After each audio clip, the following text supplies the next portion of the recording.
गणेशाय नमः। ओम त्र्यंबकं गौरी भद्रकाली आदिशक्ति जगत जननी नमो नमः। प्रारंभ करते हैं मार्कंडेय पुराण।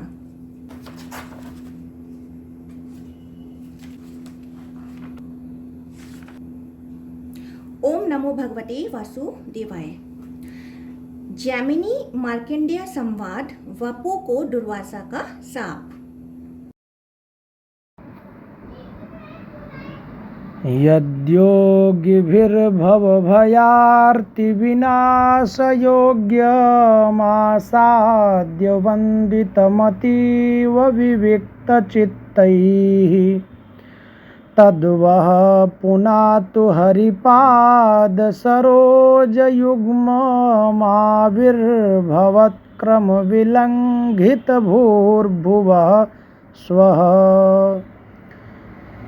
पायात्सवः सकलकल्मषभेददक्षः क्षीरोदकुक्षिफणिभोगनिविष्टमूर्तिः श्वासावधूतसलिलोत्कलिकाकरालः सिन्धुः प्रनृत्यमिव यस्य करोति संगात् नारायणं नमस्कृत्य नरं चैव नरोत्तमं देवीं सरस्वतीं व्यासं ततो जयमुदीरये।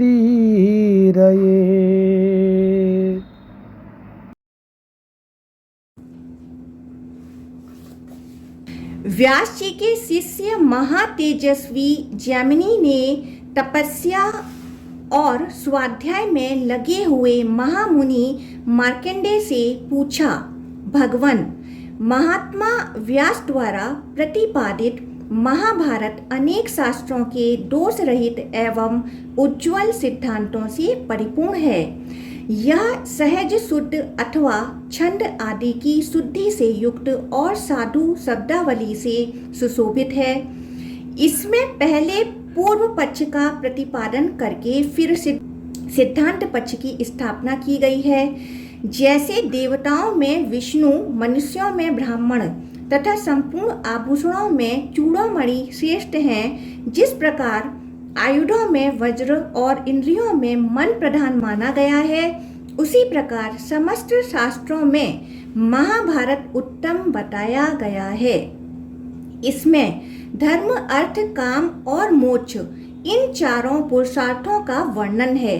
वे पुरुषार्थ कहीं तो परस्पर संबंध है और कहीं पृथक पृथक वर्णित हैं। इसके सिवा उनके अनुबंधों, विषय, संबंध, प्रयोजन और अधिकारी का भी इसमें वर्णन किया गया है। भगवान, इस प्रकार यह महाभारत उपाख्यान वेदों का विस्तार रूप है। इसमें बहुत से विषयों का प्रतिपादन किया गया है। मैं इसे यथार्थ रूप से जानना चाहता हूँ और इसलिए आपकी सेवा में उपस्थित हुआ हूँ।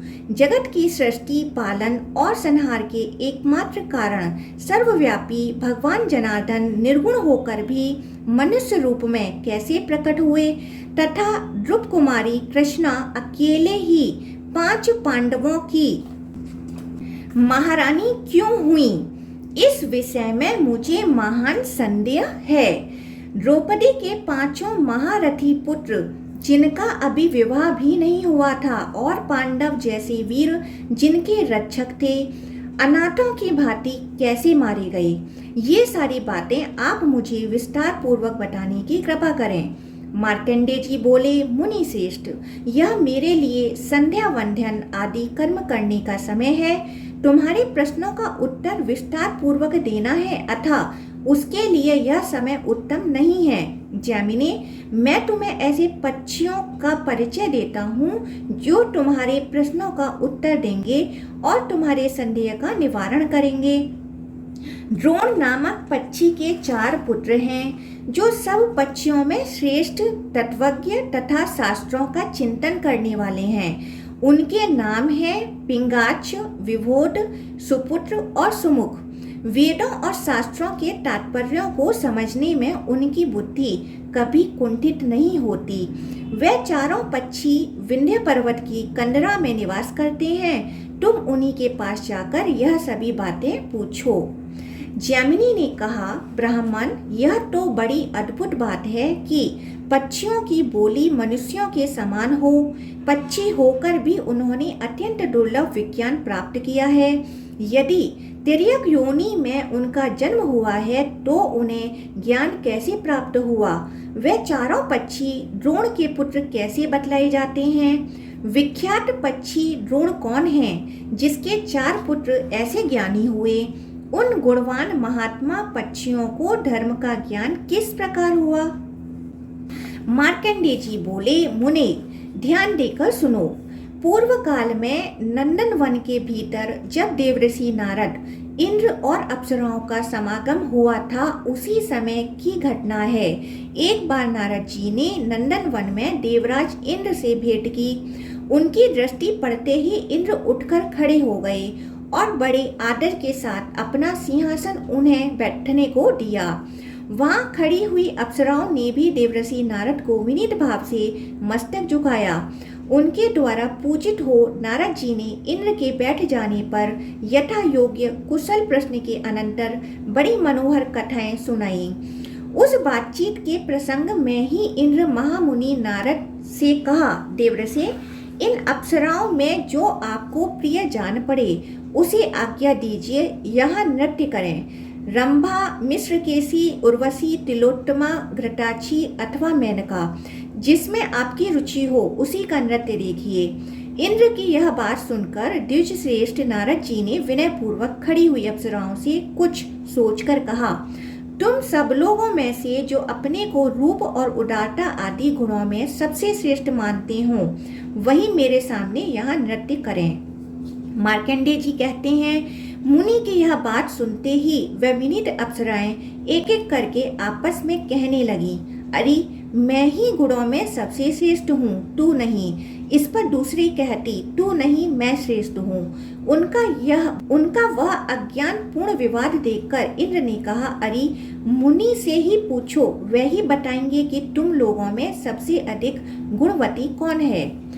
इस प्रकार उनके पूछने पर नारद जी ने कहा, जो गिरिराज हिमालय पर तपस्या करने वाले मुनि श्रेष्ठ दुर्वासा को अपनी चेष्टा से क्षुब्ध कर देगी, उसी को मैं सबसे अधिक गुणवती मानूंगा। उनकी बात सुनकर सबकी गर्दन हिल गई। सबने एक दूसरे से कहना आरंभ किया, हमारे लिए यह कार्य असंभव है। उन अप्सराओं में एक का नाम वपु था।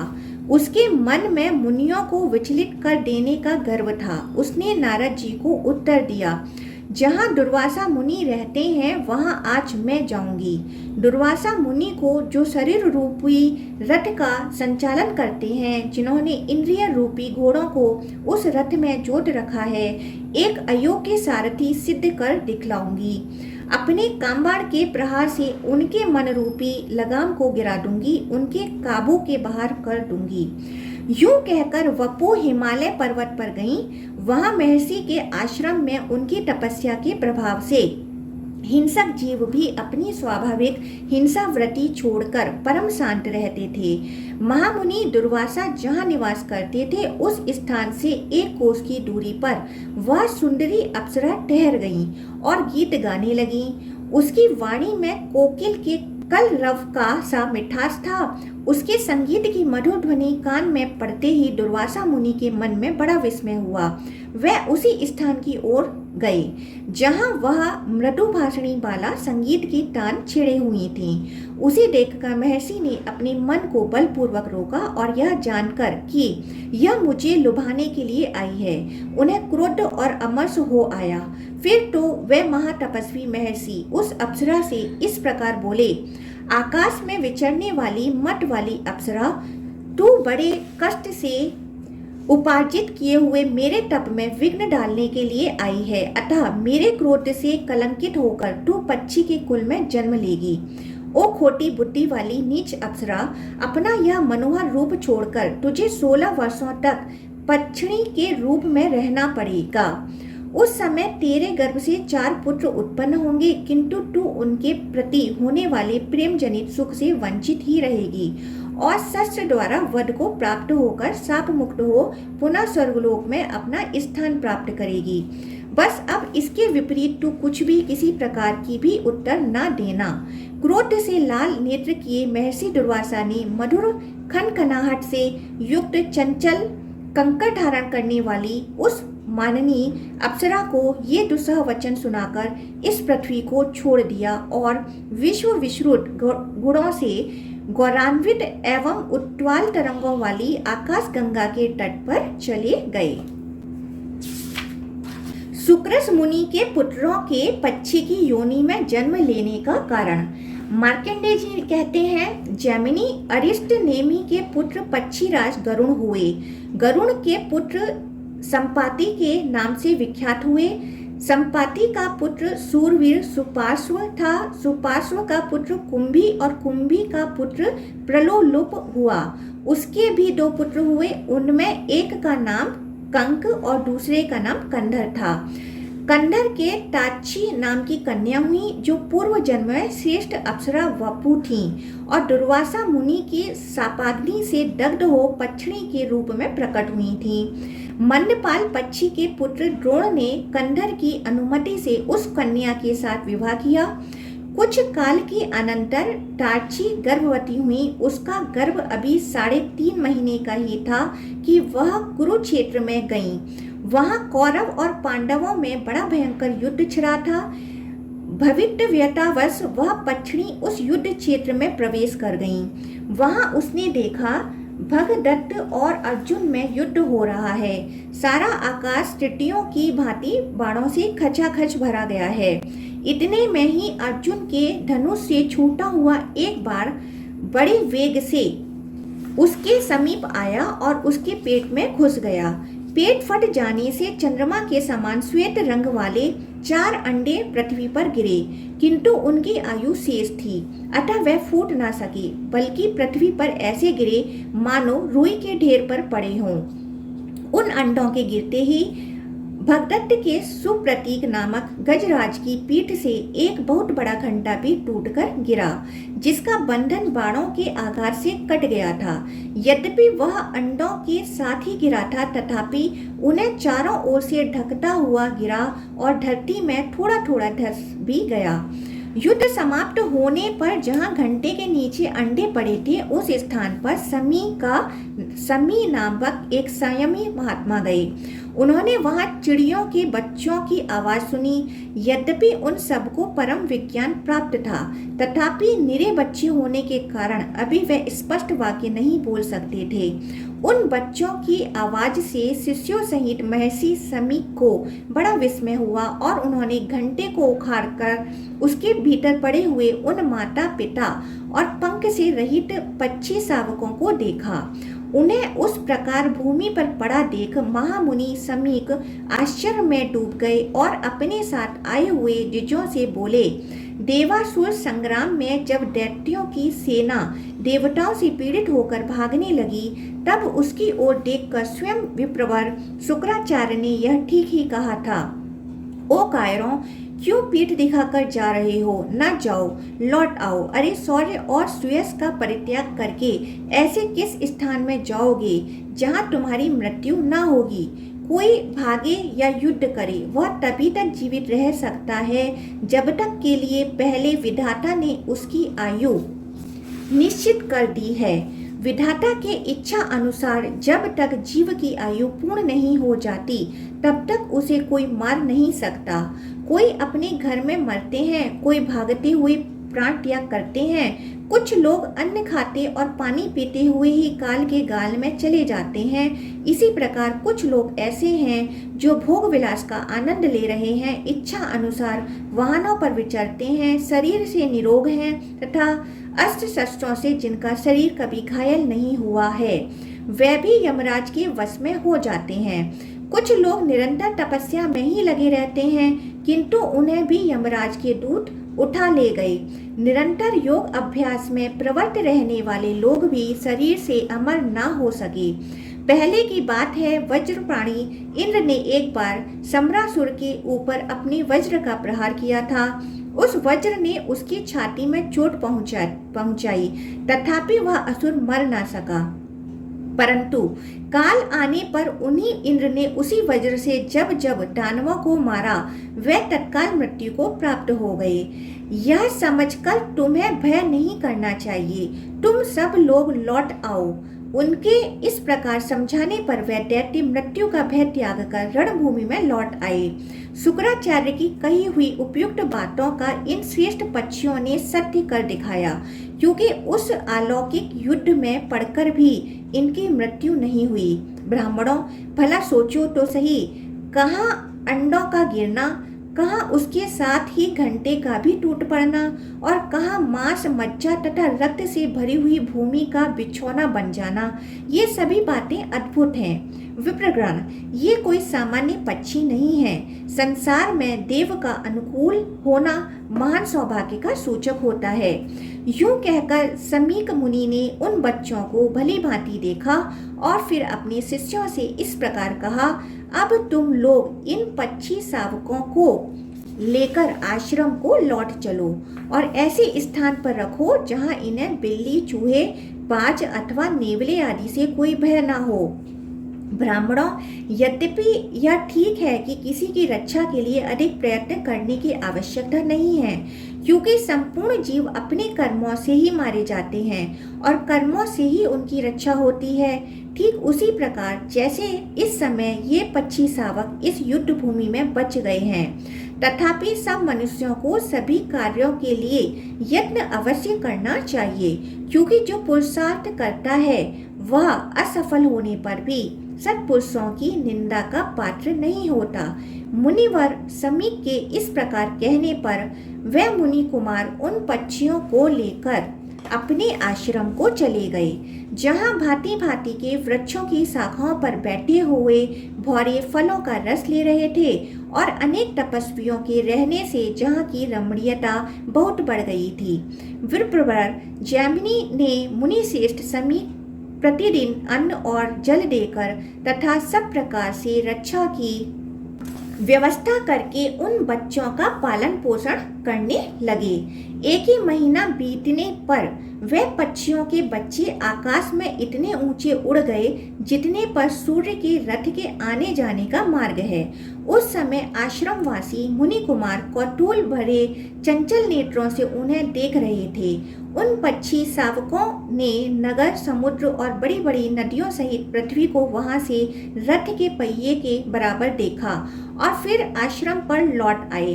तिर्यक योनि में उत्पन्न हुए वे महात्मा पक्षी अधिक उड़ने के कारण परिश्रम से थक गए थे। एक दिन महर्षि समीक अपने शिष्यों पर कृपा करने के लिए उन्हें धर्म के तत्व का उपदेश कर रहे थे। उस समय वहां महर्षि के प्रभाव से उन पक्षियों के अंतःकरण में स्थित ज्ञान प्रकट हो गया।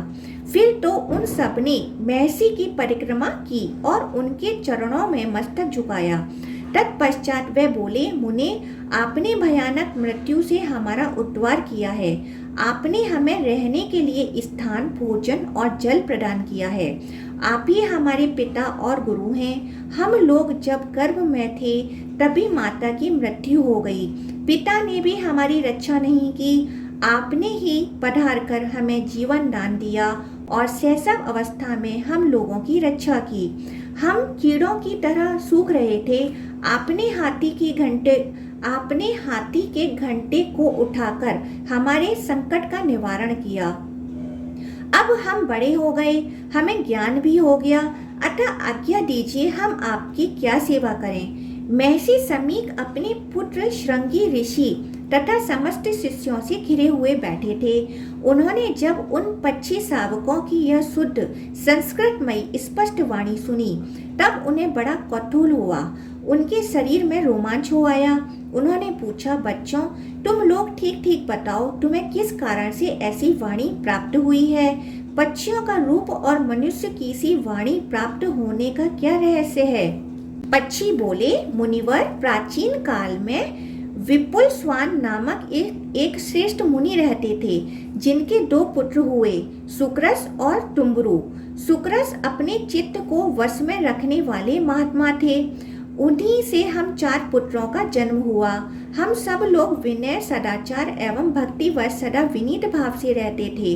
पिताजी सदा तपस्या में संलग्न रहते और इंद्रियों को काबू में रखते थे। उस समय उन्हें जब जिस वस्तु की अभिलाषा होती, हम उसे उनकी सेवा में प्रस्तुत करते थे। एक दिन की बात है, देवराज इंद्र पक्षी का रूप धारण करके वहां आए। उनका शरीर बहुत बड़ा था, पंख टूट गए थे, बुढ़ापे ने उन पर अधिकार जमा लिया था। उनकी आंखें कुछ कुछ लाल हो रही थीं और सारा शरीर शिथिल जान पड़ता था। वह सत्य, शौच और क्षमा का पालन करने वाले अत्यंत उदारचित महात्मा मुनि श्रेष्ठ सुक्रस की परीक्षा लेने आए थे। उनका आगमन ही हमारे लिए शाप का कारण बन गया। पक्षी रूपधारी इंद्र ने कहा, विप्रवर, मुझे बड़े जोर की भूख सता रही है, मेरी रक्षा कीजिए। महाभाग, मैं भोजन की इच्छा से यहाँ आया हूँ, आप मेरे लिए अनुपम सहारा बने। मैं विंध्य पर्वत के शिखर पर रहता था। वहां से किसी प्रबल पक्षी के पंख से प्रकट हुई अत्यंत वेग युक्त वायु के झोंके खाकर पृथ्वी पर गिर पड़ा और मूर्छित हो गया। 1 सप्ताह तक मुझे होश नहीं हुआ। 8वें दिन मेरी चेतना लौटी। सचेत होने पर मैं भूख से व्याकुल हो गया और भोजन की इच्छा से आपकी शरण में आया हूँ। इस समय मुझे तनिक भी चैन नहीं है। मेरे मन में बड़ी व्यथा हो रही है। विमल बुद्धि वाले महर्षि, आप मेरी रक्षा के लिए भोजन दीजिए, जिससे मेरा जीवन यात्रा चालू रहे। यह सुनकर महर्षि उन पक्षी रूपधारी इंद्र से कहा, मैं तुम्हारे प्राणों की रक्षा के लिए तुम्हें यथेष्ट भोजन दूंगा। यूं कहकर द्विजश्रेष्ठ सुक्रस ने पुनः उनसे पूछा, मुझे तुम्हारे लिए कैसे आहार की व्यवस्था करनी चाहिए? उन्होंने कहा, मुनि, मनुष्य के मांस से मुझे विशेष तृप्ति होती है। ऋषि ने कहा, अरे कहाँ मनुष्य का मांस और कहाँ तुम्हारी वृद्धावस्था। जान पड़ता है जीव की दूषित भावनाओं का सर्वथा अंत कभी नहीं होता, अथवा मुझे यह सब कहने की क्या आवश्यकता। जिसे देने की प्रतिज्ञा कर ली गई उसे सदा देना ही चाहिए। मेरे मन में सदा ऐसा ही भाव रहता है। इंद्र ने यूं कहते हुए अपनी प्रतिज्ञा पूरी करने का निश्चय करके विप्रवर सुक्रस ने हम सबको शीघ्र ही बुलाया और हमारे गुणों की बारंबार प्रशंसा करते हुए कहा, पुत्रों, यदि तुम लोगों के विचार से पिता परम गुरु और पूजनीय हों तो निष्कपट भाव से मेरे वचन का पालन करो। उनकी यह बात सुनते ही हम सब लोगों ने बड़े आदर के साथ कहा, पिताजी, आप जो कुछ भी कहेंगे, जिस कार्य के लिए भी हमें आज्ञा देंगे, उसे हमारे द्वारा पूर्ण किया हुआ ही समझिए। ऋषि बोले, यह पक्षी भूख प्यास से पीड़ित होकर मेरी शरण में आया है। तुम लोग शीघ्र ही ऐसा करो जिससे तुम्हारे शरीर के मांस से क्षण भर में इसकी तृप्ति हो और तुम्हारे रक्त से इसकी प्यास बुझ जाए। यह सुनकर ही हमें बड़ी व्यथा हुई। हमारे शरीर में कंप और मन में भय छा गया। हम सहसा बोल उठे, इसमें तो बड़ा कष्ट है। यह काम हमसे नहीं हो सकता। कोई भी समझदार मनुष्य दूसरे के शरीर के लिए अपने शरीर का नाश अथवा वध कैसे कर सकता है? अतः हम लोग यह काम नहीं करेंगे। हमारी ऐसी बातें सुनकर वह मुनि क्रोध से जल उठे और अपनी लाल लाल आंखों से हमें दग्ध करते हुए से पुनः इस प्रकार बोले, अरे मुझसे इसके लिए प्रतिज्ञा करके भी तुम लोग यह कार्य नहीं करना चाहते, अतः मेरे शाप से दग्ध होकर तुम लोग पक्षियों की योनि में जन्म लोगे। हमसे यूं कहकर उन्होंने शास्त्र के अनुसार अपनी अंत्येष्टि क्रिया की और वह दैहिक संस्कार की विधि पूर्ण की। इसके बाद वे उस पक्षी से बोले, खगश्रेष्ठ, अब तुम निश्चिंत होकर मुझे भक्षण करो। मैंने अपना यह शरीर तुम्हें आहार के रूप में समर्पित कर दिया है। पक्षीराज, जब तक अपने सत्य का पूर्ण रूप से पालन होता रहे, यही ब्राह्मण का ब्राह्मण तत्व कहलाता है। ब्राह्मण दक्षिणा युक्त यज्ञों अथवा अन्य कर्मों के अनुष्ठान से भी वह महान पुण्य नहीं प्राप्त कर सकते जो उन्हें सत्य की रक्षा करने से प्राप्त होता है। महर्षि का यह वचन सुनकर पक्षी रूपधारी इंद्र के मन में बड़ा विस्मय हुआ। वह अपने देव रूप में प्रकट होकर बोले, विप्रवर, मैंने आपकी परीक्षा के लिए यह अपराध किया है। शुद्ध बुद्धि वाले महर्षि, आप इसके लिए मुझे क्षमा करें। बताइए आपकी क्या इच्छा है जिसे मैं पूर्ण करूं। अपने सत्य वचन का पालन करने से आपके प्रति मेरा बड़ा प्रेम हो गया है। आज से आपके हृदय में इंद्र संबंधी ज्ञान प्रकट होगा। अब आपकी तपस्या और धर्म में कोई विघ्न नहीं उपस्थित होगा। यूं कहकर जब इंद्र चले गए तब हम लोगों ने क्रोध में भरे हुए महामुनि पिताजी के चरणों में मस्तक रखकर प्रणाम किया और इस प्रकार कहा, तात, हम मृत्यु से डर रहे थे। महामते, आप हम तीनों के अपराध को क्षमा करें। हम लोगों को जीवन बहुत ही प्रिय है। चमड़े, हड्डी और मांस के समूह तथा पीव और रक्त से भरे हुए इस शरीर में जहाँ हमें तनिक भी आसक्ति नहीं रखनी चाहिए, वहाँ हमारी इतनी आसक्ति है। महाभाग, काम, क्रोध आदि दोष जीव के प्रबल शत्रु हैं। इनसे विवश होकर यह लोक जिस प्रकार मोह के वशीभूत हो जाता है, उसे आप सुने। यह शरीर एक बहुत बड़ा नगर है। प्रज्ञा ही इसकी चार दीवारी है। हड्डियां ही इसमें खंबे का काम देती हैं। चमड़ा ही इस नगरी की दीवार है जो समूचे नगर को रोके हुए है।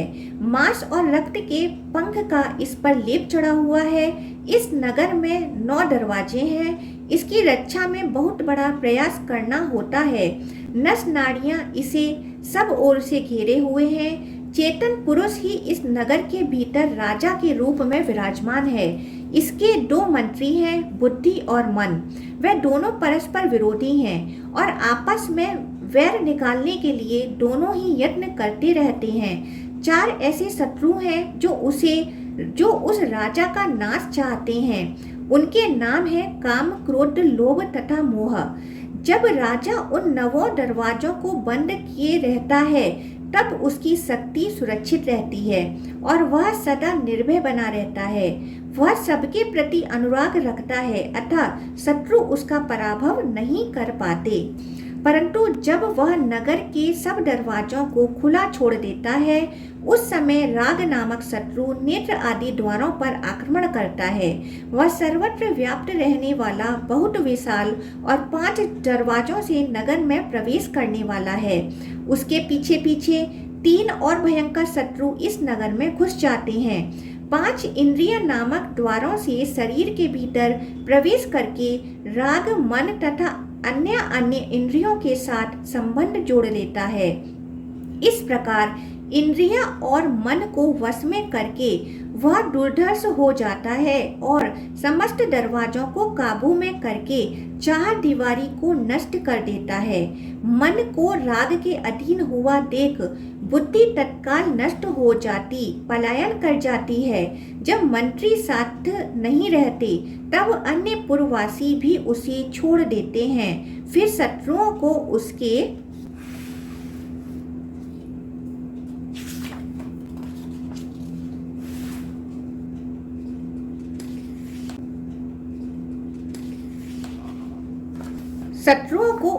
छिद्र का ज्ञान हो जाने से राजा उनके द्वारा नाश को प्राप्त होता है।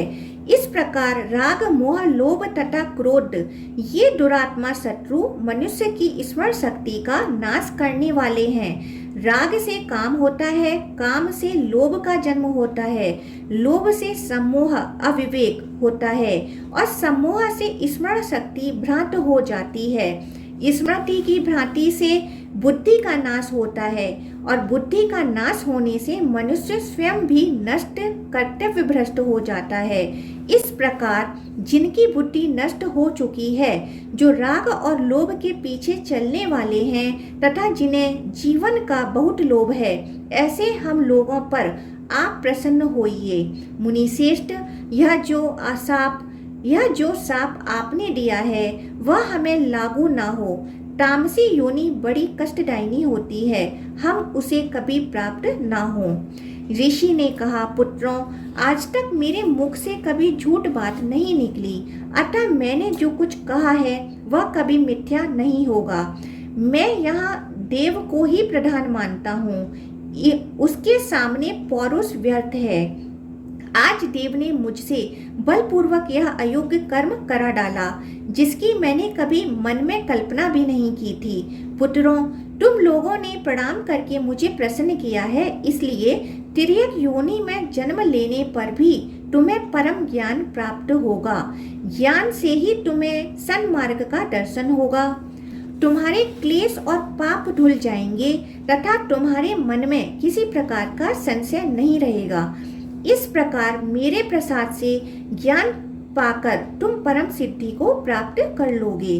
भगवान, इस प्रकार पूर्व काल में देववश पिता ने हमें शाप दे दिया। तब से बहुत काल के बाद हम दूसरी योनि में आए, युद्ध भूमि में उत्पन्न हुए और फिर आपके द्वारा हम लोगों का पालन हुआ। द्विजश्रेष्ठ, यही हमारी पक्षी योनि में आने की कहानी है। संसार में कोई भी जीव ऐसा नहीं है जिसे देव के द्वारा बाधा न पहुंचती हो, क्योंकि समस्त जीव जंतुओं की चेष्टा देव के ही अधीन है। मार्कंडेय जी कहते हैं, उनकी बात सुनकर महाभाग समीक मुनि ने अपने पास बैठे हुए द्विजों से कहा, मैंने तुम लोगों को पहले ही बताया था कि ये साधारण पक्षी नहीं है, कोई श्रेष्ठ द्विज हैं, जो कि अलौकिक युद्ध में जन्म लेकर भी मृत्यु को नहीं प्राप्त हुए। तदंतर महात्मा समीक ने अत्यंत प्रसन्न होकर उन्हें जाने की आज्ञा दी। फिर वे वृक्षों और लताओं से सुशोभित पर्वतों में श्रेष्ठ विंध्यगिरि पर चले गए। तब से आज तक वे धर्मात्मा पक्षी तपस्या और स्वाध्याय में संलग्न हो समाधि के लिए दृढ़ निश्चय करके उस पर्वत पर ही निवास करते हैं। धर्म पक्षी द्वारा जैमिनी के प्रश्नों का उत्तर। मार्कंडेय जी कहते हैं, जैमिनी, इस प्रकार वे द्रोण के पुत्र चारों पक्षी ज्ञानी हैं और विंध्यगिरि पर निवास करते हैं। तुम उनकी सेवा में जाओ और उनसे ज्ञातव्य बातें पूछो। मार्कंडेय मुनि की यह बात सुनकर महर्षि जैमिनी विंध्य पर्वत पर, जहाँ वे धर्मात्मा पक्षी रहते थे, गए। उस पर्वत के निकट पहुँचने पर पाठ करते हुए उन पक्षियों की ध्वनि उनके कानों में पड़ी। उसे सुनकर जैमिनी बड़े विस्मय में पड़े और इस प्रकार सोचने लगे, अहो, ये श्रेष्ठ पक्षी बहुत ही स्पष्ट उच्चारण करते हुए पाठ कर रहे हैं। जिस अक्षर का कंठ, तालु आदि जो स्थान है उसका वहीं से उच्चारण हो रहा है। बोलने में कितनी शुद्धता और सफाई है। ये अविराम पाठ करते जा रहे हैं, रुक कर सांस तक नहीं लेते। श्वास की गति पर इन्होंने विजय प्राप्त कर ली है। किसी भी शब्द के उच्चारण में कोई दोष नहीं दिखाई देता। ये यद्यपि निंदित योनि को प्राप्त हुए हैं, तथापि सरस्वती देवी इनको नहीं त्याग रही हैं। यह मुझे बड़े आश्चर्य की बात जान पड़ती है। बंधु बांधव जन, मित्रगण तथा घर में और जो प्रिय वस्तुएं हैं वह सभी साथ छोड़कर चली जाती हैं, परंतु सरस्वती कभी त्याग नहीं करती।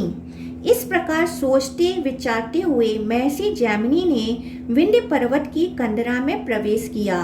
वहां जाकर उन्होंने देखा वह पक्षी शिलाखंड पर बैठे हुए पाठ कर रहे हैं। उन पर दृष्टि पड़ते ही महर्षि जैमिनी हर्ष में भरकर बोले, श्रेष्ठ पक्षियों, आपका कल्याण हो। मुझे व्यास जी का शिष्य जैमिनी समझिए। मैं आप लोगों का दर्शन करने के लिए उत्कंठित होकर यहाँ आया हूँ। आपके पिता ने अत्यंत क्रोध में आकर जो आप लोगों को शाप दे दिया था और आपको पक्षियों की योनि में आना पड़ा, उसके लिए खेद नहीं करना चाहिए, क्योंकि वह सर्वथा देव का ही विधान था। तपस्या का क्षय हो जाने पर मनुष्य दाता होकर भी याचक बन जाते हैं, स्वयं मारकर भी दूसरों के हाथों से मारे जाते हैं, तथा पहले दूसरों को गिराकर भी स्वयं दूसरों के द्वारा गिराए जाते हैं। इस प्रकार आने वाली विपरीत दिशाएं मैंने अनेक बार देखी हैं। भाव के बाद अभाव तथा अभाव के बाद भाव, इस प्रकार भाव की परंपरा से संसार के लोग निरंतर व्याकुल रहते हैं। आप लोगों को भी अपने मन में ऐसा ही विचार करके कभी शोक नहीं करना चाहिए। शोक और हर्ष के वशीभूत न होना ही ज्ञान का फल है। तदंतर उन धर्मात्मा पक्षियों ने पाद और अर्घ के द्वारा महर्षि जैमिनी का पूजन किया और उन्हें प्रणाम करके उनकी कुशल पूछी। फिर अपने पंखों से हवा करके उनकी थकावट दूर की।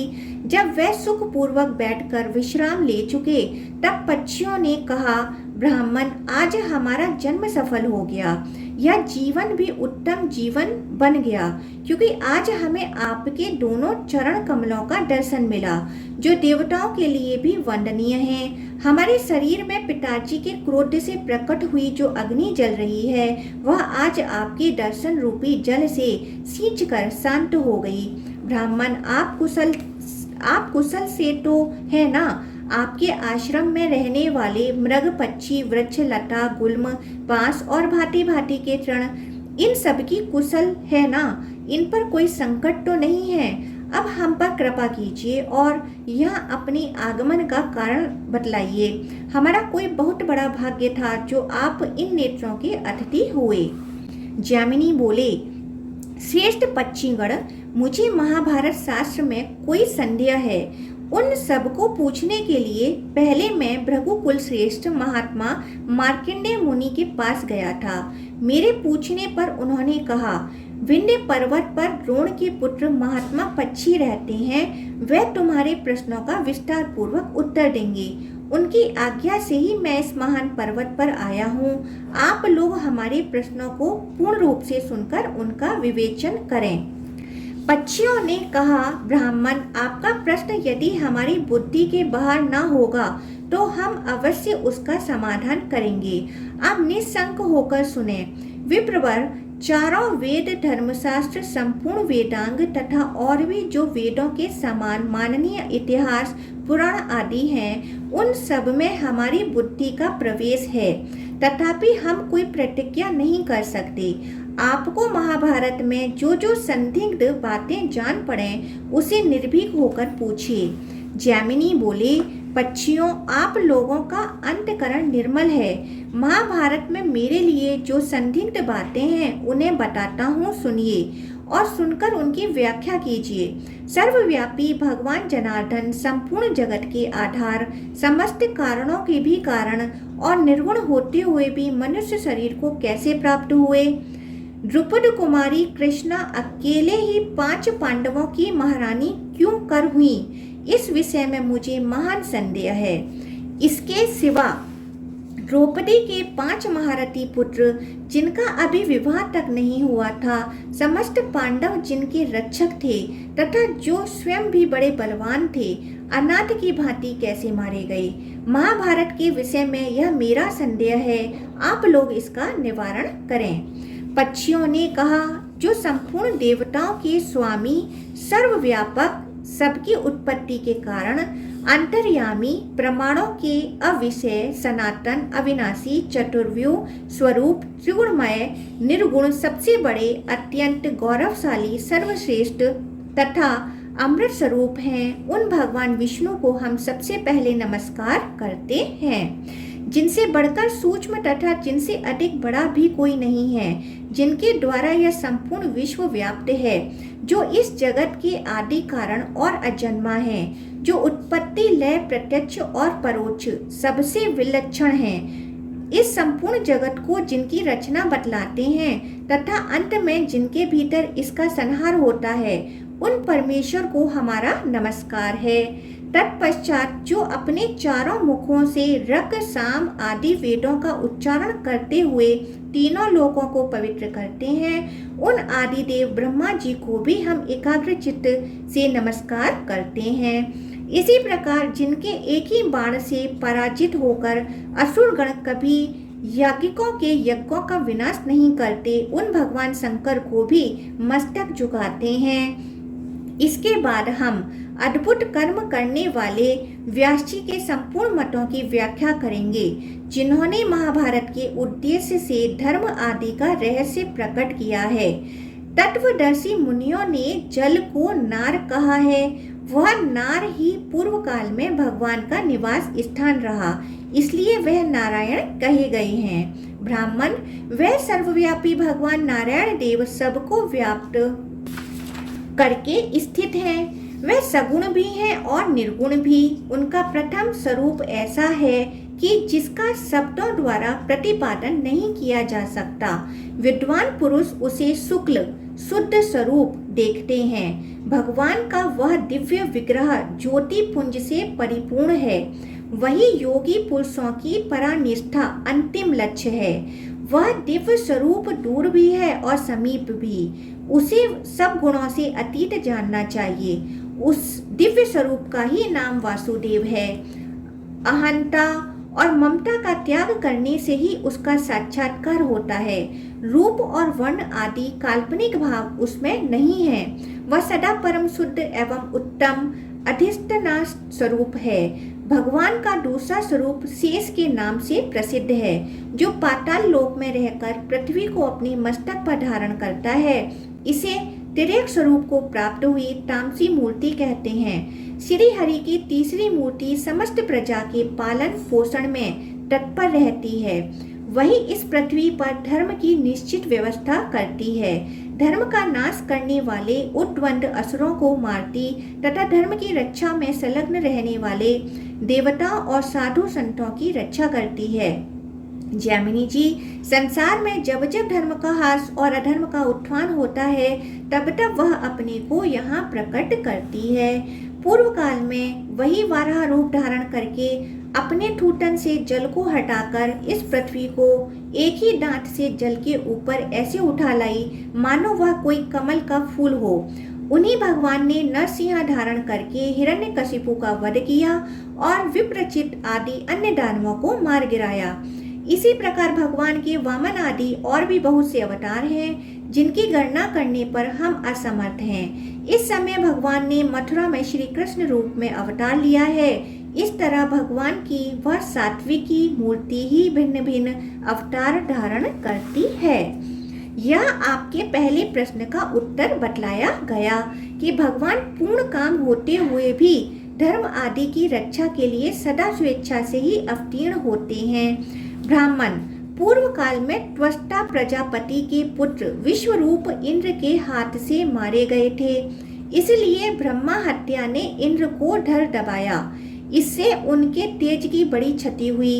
इस अन्याय के कारण इंद्र का तेज धर्मराज के शरीर में प्रवेश कर गया, अतः इंद्र निस्तेज हो गए। तदंतर अपने पुत्र के मारे जाने का समाचार सुनकर त्वष्टा प्रजापति को बड़ा क्रोध हुआ। उन्होंने अपने मस्तक से एक जटा उखाड़कर सबको सुनाते हुए यह बात कही, आज देवताओं सहित तीनों लोग मेरे पराक्रम को देखें। वह खोटी बुद्धि वाला ब्रह्माघाती इंद्र भी मेरी शक्ति का साक्षात्कार कर ले, क्योंकि उस दुष्ट ने अपने ब्राह्मणोचित कर्म में लगे हुए मेरे पुत्र का वध किया है। यूं कहकर क्रोध से लाल आंखें किए प्रजापति ने वह जटा अग्नि में होम दी। फिर तो उस होम कुंड से व्रत नामक महान असुर प्रकट हुआ, जिसके शरीर से सब ओर आग की लपटें निकल रही थीं। विशाल देह, बड़ी बड़ी दाढ़ें और कटे छटे कोयले के ढेर की भांति शरीर का रंग था। उस महान असुर व्रतासुर को अपने वध के लिए उत्पन्न देख इंद्र भय से व्याकुल हो उठे। उन्होंने संधि की इच्छा से सप्त ऋषियों को उसके पास भेजा। संपूर्ण भूतों के हित साधन में संलग्न रहने वाले मैं वह महर्षि बड़ी प्रसन्नता के साथ गए और उन्होंने कुछ शर्तों के साथ इंद्र और व्रतासुर में मित्रता करा दी। इंद्र ने संधि की शर्तों का उल्लंघन करके जब व्रतासुर को मार डाला, तब पुनः उन पर ब्रह्मा हत्या का आक्रमण हुआ। उस समय उनका सारा बल नष्ट हो गया। इंद्र के शरीर से निकला हुआ बल वायु देवता में समा गया। तदंतर जब इंद्र ने गौतम का रूप धारण करके उनकी पत्नी अहिल्या के सतीत्व का नाश किया, उस समय उनका रूप भी नष्ट हो गया। उनके अंग प्रत्यंग का लावण्य जो बड़ा ही मनोरम था, व्यभिचार दोष से दूषित देवराज इंद्र को छोड़कर दोनों अश्विनी कुमारों के पास चला गया। इस प्रकार इंद्र अपने धर्म, तेज, बल और रूप से वंचित हो गए। यह जानकर दैत्यों ने उन्हें जीतने का उद्योग आरंभ किया। महामुनि, उन दिनों पृथ्वी पर जो अधिक पराक्रमी राजा थे, उन्हीं के कुलों में देवराज को जीतने की इच्छा रखने वाले अत्यंत बलशाली दैत्य उत्पन्न हुए। कुछ काल के अनंतर यह पृथ्वी पाप के भारी भार से पीड़ित हो मेरी पर्वत के शिखर पर, जहाँ देवताओं की दिव्य सभा है, गई। वहां पहुंचकर उसने दानवों और दैत्यों से होने वाले अपने खेद का कारण बतलाया। वह बोली, देवताओं, आपने पूर्व काल में जिन महापराक्रमी असुरों का वध किया है, वे सब इस समय मनुष्य लोक में जाकर राजाओं के घर में उत्पन्न हुए हैं। ऐसे दैत्यों की अनेक अक्षयणी सेनाएं हैं। मैं उनके भार से पीड़ित होकर नीचे की ओर धसी जाती हूँ। आप लोग ऐसा कोई उपाय करें जिससे मुझे शांति मिले। पक्षी कहते हैं, पृथ्वी के यूं कहने पर संपूर्ण देवता अपने अपने तेज के अंश से पृथ्वी पर अवतार लेने लगे। उनके अवतार के दो ही उद्देश्य थे, प्रजाजनों का उपकार और पृथ्वी के भार का अपहरण। इंद्र के शरीर से जो तेज प्राप्त हुआ था, उसे स्वयं धर्मराज ने कुंती के गर्भ में स्थापित किया। उसी से महातेजस्वी राजा युधिष्ठिर का जन्म हुआ। फिर वायु देवता ने इंद्र के ही बल को कुंती के उदर में स्थापित किया। उससे भीम उत्पन्न हुए। इंद्र के आधे अंश से अर्जुन का जन्म हुआ। इसी प्रकार इंद्र का ही सुंदर रूप अश्विनी कुमारों द्वारा माद्री के गर्भ में स्थापित किया गया था, जिससे अत्यंत कांतिमान नकुल और सहदेव उत्पन्न हुए। इस प्रकार देवराज इंद्र 5 रूपों में अवतीर्ण हुए। उनकी पत्नी सची ही महाभागा कृष्णा के रूप में अग्नि से प्रकट हुई। अतः कृष्णा एकमात्र इंद्र की ही पत्नी थी और किसी की नहीं। योगेश्वर भी अनेक शरीर धारण कर लेते हैं। फिर इंद्र तो देवता हैं, उनके 5 शरीर धारण कर लेने में क्या संदेह है। इस प्रकार 5 पांडवों की जो एक पत्नी हुई, उसका रहस्य बताया गया। राजा हरिश्चंद्र का चरित्र। पक्षी कहते हैं, पहले की बात है, त्रेता युग में हरिश्चंद्र नाम से प्रसिद्ध एक राजश्री रहते थे। वे बड़े धर्मात्मा, भूमंडल के पालक, सुंदर कीर्ति से युक्त और सब प्रकार से श्रेष्ठ थे। उनके राज्य काल में कभी अकाल नहीं पड़ा, किसी को रोग नहीं हुआ, मनुष्यों की अकाल मृत्यु नहीं हुई और पूर्ववासियों की कभी अधर्म में रुचि नहीं हुई। उस समय प्रजा वर्ग के लोग धन्य, वीर्य और तपस्या के मद से उन्मत्त नहीं होते थे। कोई भी स्त्री ऐसी नहीं देखी जाती थी जो पूर्ण यौवनावस्था को प्राप्त किए बिना ही संतान को जन्म देती रही हो। एक दिन महाबाहु राजा हरिश्चंद्र जंगल में शिकार खेलने गए थे। वहां शिकार के पीछे दौड़ते हुए उन्होंने बारंबार कुछ स्त्रियों की कातरवाणी सुनी। वह कह रही थीं, हमें बचाओ, हमें बचाओ। राजा ने शिकार का पीछा छोड़ दिया और उन स्त्रियों को लक्ष्य करके कहा, डरो मत, डरो मत। कौन ऐसा दुष्ट बुद्धि वाला पुरुष है जो मेरे शासन काल में भी ऐसा अन्याय करता है। यूं कहकर स्त्रियों के रोने के शब्द का अनुसरण करते हुए राजा उसी ओर चल दिए।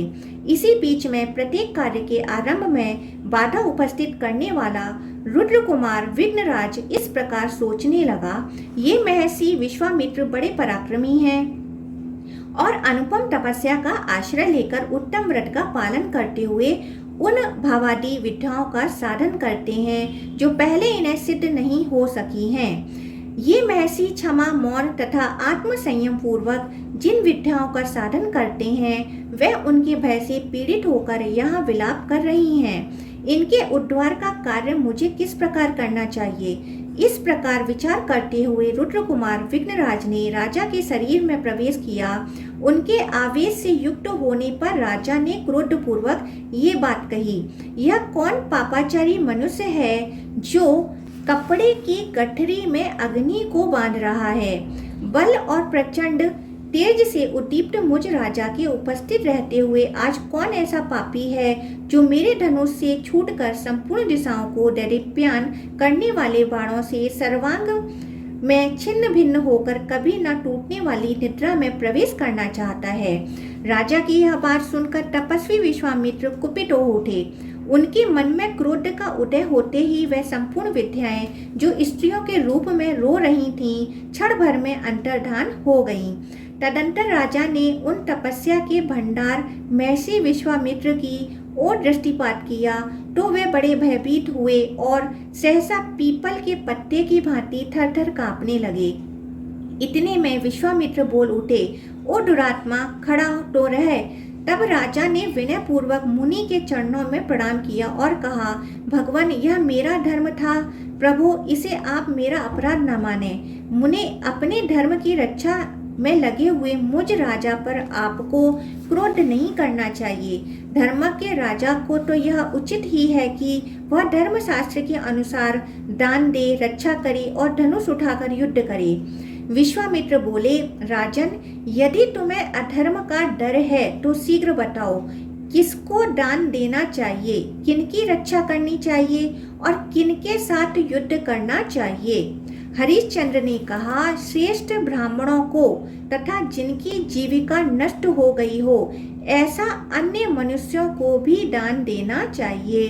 भयभीत प्राणियों की रक्षा करनी चाहिए और शत्रुओं के साथ सदा युद्ध करना चाहिए। विश्वामित्र बोले, यदि तुम राजा हो और राजधर्म को भली भांति जानते हो तो मैं प्रतिग्रह की इच्छा रखने वाला ब्राह्मण हूँ। मुझे इच्छा अनुसार दक्षिणा दो। पक्षीगण कहते हैं, महर्षि की यह बात सुनकर राजा ने अपना नया जन्म हुआ माना और प्रसन्न चित्त से कहा। हरिश्चंद्र बोले, भगवान, आपको मैं क्या दूं? आप निशंक होकर कहिए। यदि कोई दुर्लभ से दुर्लभ वस्तु हो तो उसे भी दी हुई समझें। विश्वामित्र ने कहा, वीरवर, तुम समुद्र, पर्वत, ग्राम और नगरों सहित यह सारी पृथ्वी मुझे दे दो। रथ, घोड़े, हाथी, कोठार और खजाने सहित सारा राज्य भी मुझे समर्पित कर दो।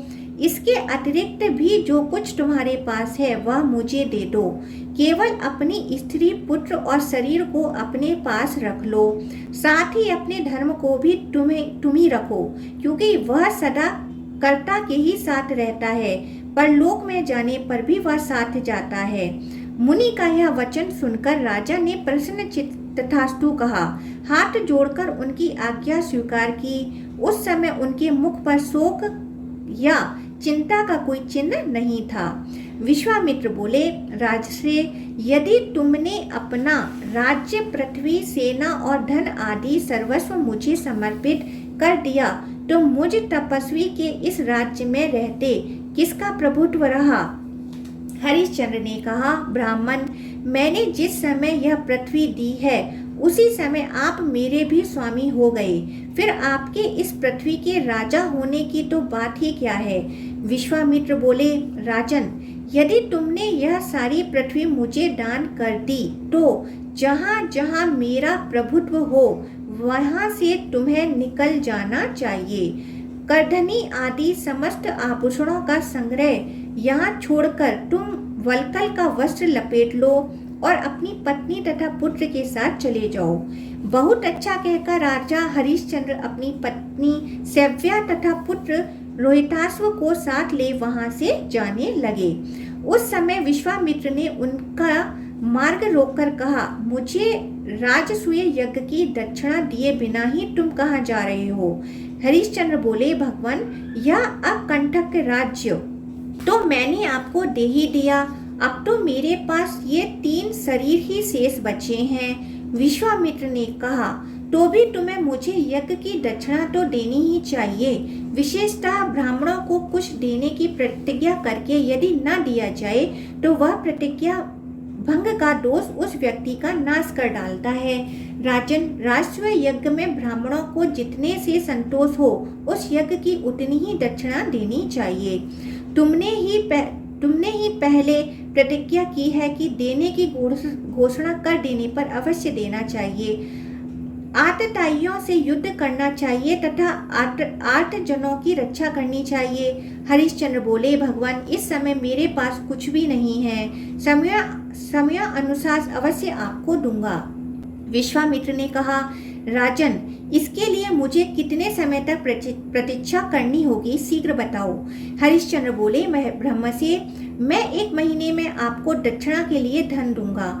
इस समय मेरे पास धन नहीं है, अतः मुझे जाने की आज्ञा दीजिए। विश्वामित्र ने कहा, नृपश्रेष्ठ, जाओ जाओ, अपने धर्म का पालन करो, तुम्हारा मार्ग कल्याणमय हो। पक्षी कहते हैं, विश्वामित्र ने जब जाओ कहकर जाने की आज्ञा दी, तब राजा हरिश्चंद्र नगर से चले।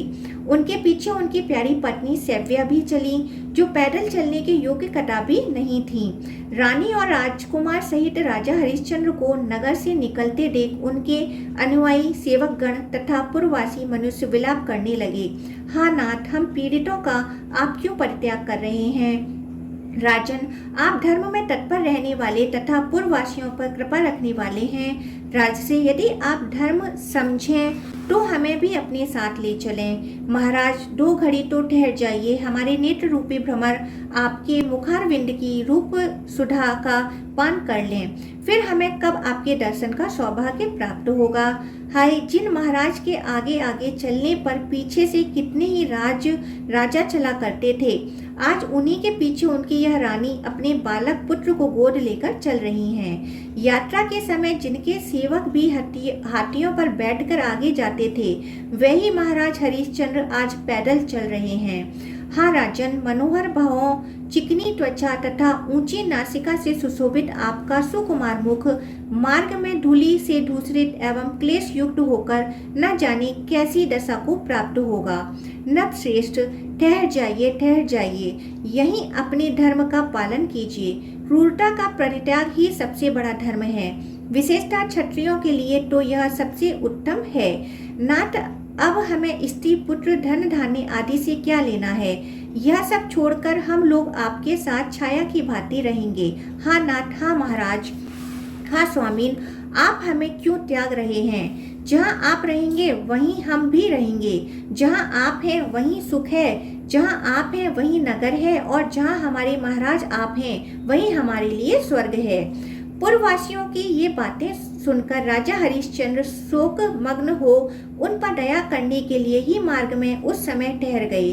विश्वामित्र ने देखा राजा का चित्त पूर्ववासियों के वचनों से व्याकुल हो उठा है, तब वह उनके पास आ पहुंचे और रोष तथा अमर्ष से आंखें फाड़कर बोले, अरे तू तो बड़ा दुराचारी, झूठा और कपटपूर्ण बातें करने वाला है। धिक्कार है तुझे, जो मुझे राज्य देकर फिर उसे वापस लेना चाहता है।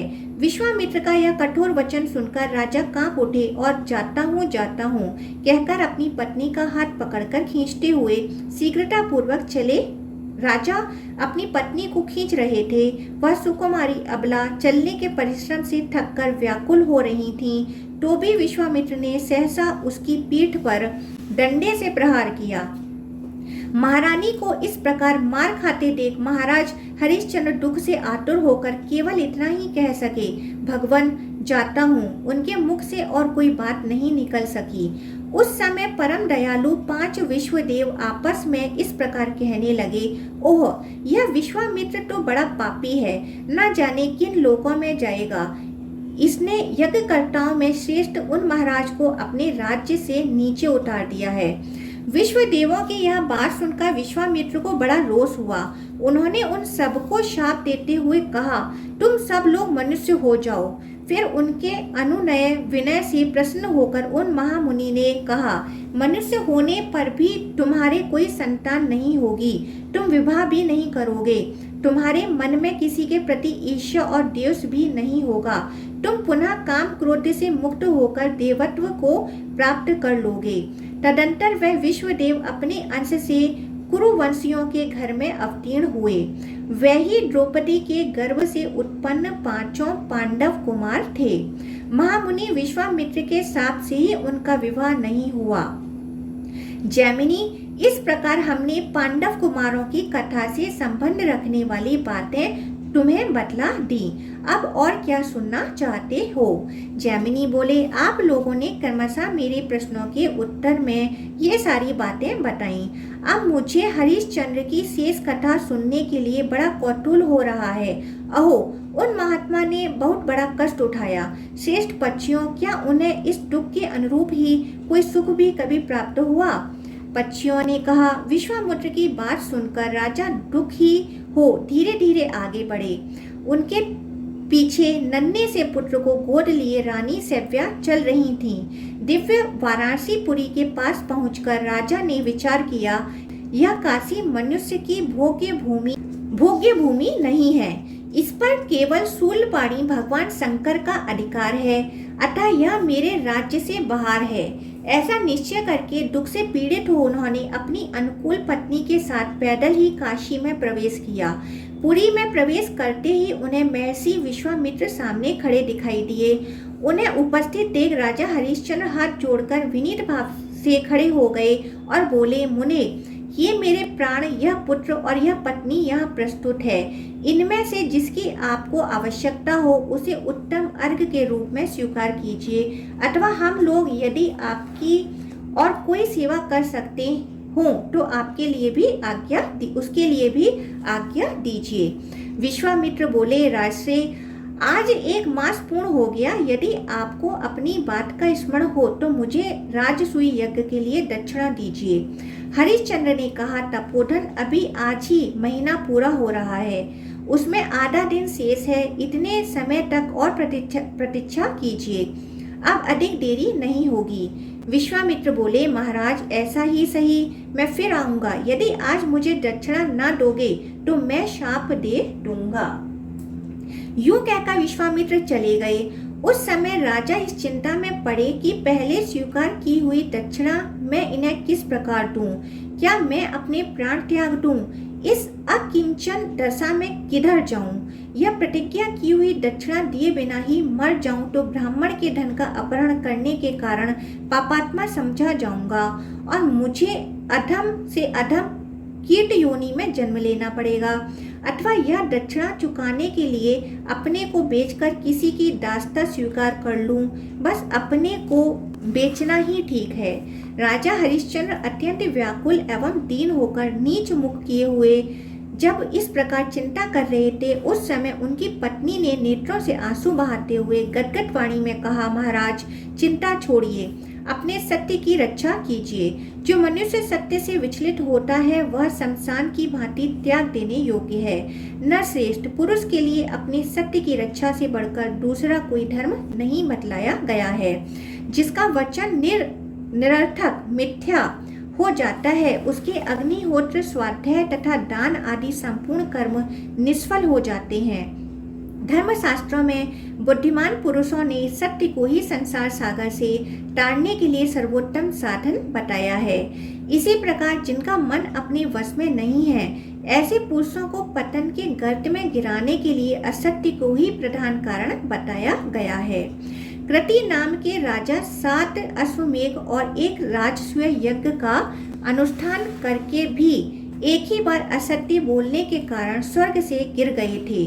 महाराज, मुझसे पुत्र का जन्म हो चुका है। इतना कहकर रानी सैफिया फूट फूट कर रोने लगी। हरिश्चंद्र बोले, कल्याणी, यह संताप छोड़ो और जो कुछ कहना चाहती थी उसे साफ साफ कहो।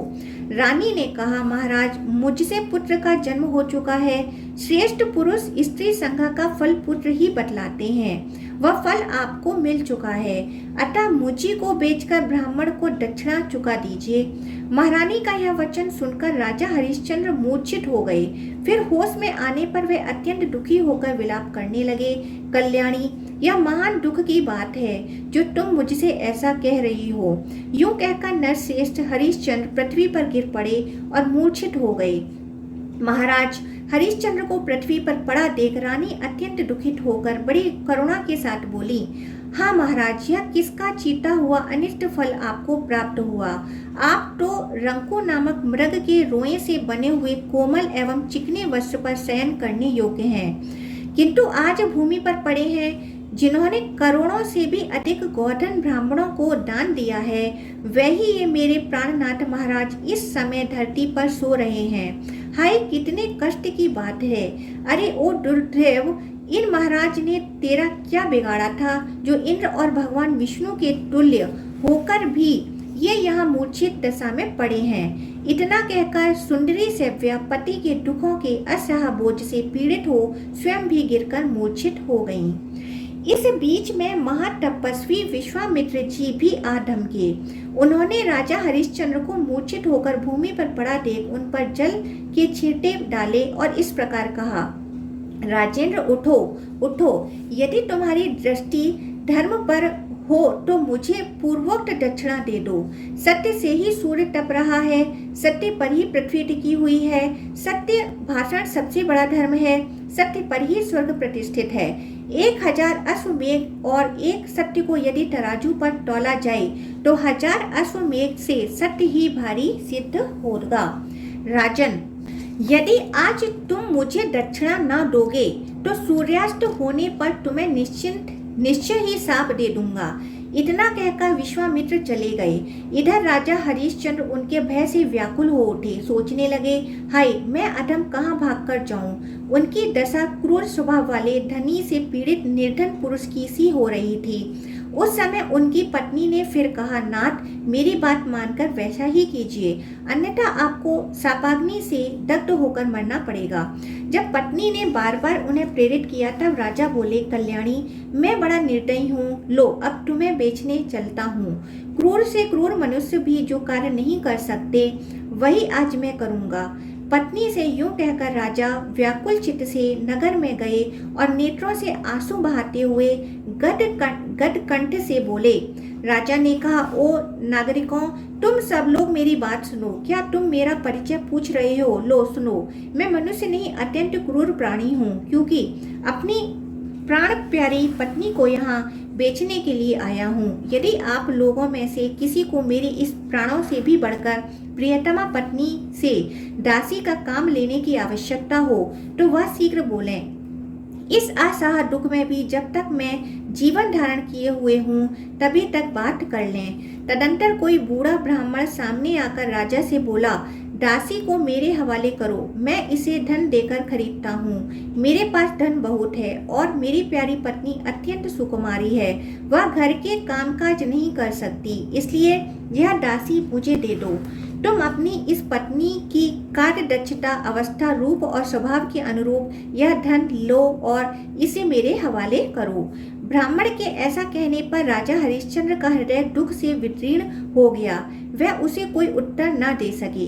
तब उस ब्राह्मण ने राजा के वल्कल वस्त्र में उस धन को अच्छी तरह बांध दिया और उनकी पत्नी को खींचकर वह अपने साथ ले चला। माता को इस दशा में देखकर बालक रोहितासु रो उठा और हाथ से उसका वस्त्र पकड़कर अपने ओर खींचने लगा। उस समय रानी ने अपने पुत्र से कहा, बेटा आओ, जी भरकर देख लो, तुम्हारी माता अब दासी हो गई। तुम राजपुत्र हो, मेरा स्पर्श न करो, अब मैं तुम्हारे स्पर्श करने योग्य न रही। फिर सहसा अपनी माता को खींचकर ले जाए जाते हुए देख बालक रोहितास्व माँ माँ कहकर रोता हुआ दौड़ा। उस समय उसके नेत्रों से आंसू बह रहे थे। जब बालक पास आया तब उस ब्राह्मण ने क्रोध में भरकर उसे लात से मारा तो भी उसने अपनी माता को नहीं छोड़ा, केवल माई माई कहकर विलखता रहा। तब रानी ने ब्राह्मण से कहा, स्वामिन, आप मुझ पर कृपा कीजिए, इस बालक को भी खरीद लीजिए। यद्यपि आपने मुझे खरीद लिया है तथापि इस बालक के बिना मैं आपके कार्य को अच्छी तरह नहीं कर सकती। मैं बड़ी अभागिनी हूँ, आप मुझ पर दया करके प्रसन्न हो और बछड़े से गाय की तरह इस बालक से मुझे मिलाइए। ब्राह्मण बोले, राजन, यह धन लो और इस बालक को भी मेरे हवाले करो। यूं कहकर उसने पूर्वरत राजा के उत्तरीय खंड में वह धन बांध दिया और बालक को उसकी माता के साथ लेकर चल दिया।